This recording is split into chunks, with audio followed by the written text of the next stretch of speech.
આપણી સંસ્થાના હિતમાં, આપણા વ્યક્તિત્વ વિકાસના હિતમાં, સમાજના હિતમાં એક નાની પ્રતિજ્ઞા આપણે લેવાની છે.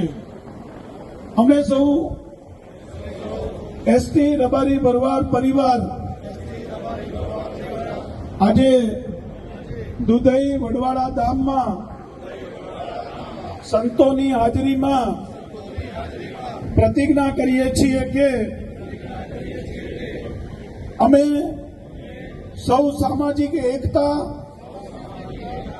અને ભાઈચારાની ભાવનાને મજબૂત કરીશું.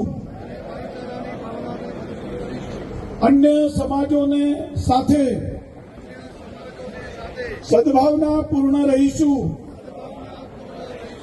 સમાજના ભાઈઓના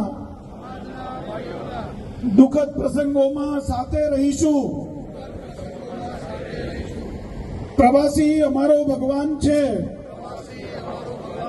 તેમ માની સંસ્થાની સંનિષ્ઠ ફરજ અદા કરીશું. ફરજમાં કદાપી ચોરી, અપ્રામાણિકતા, બેદરકારી દાખવીશું નહીં. અમે સૌ ફરજમાં કે ફરજ બાદ ક્યારે વ્યસન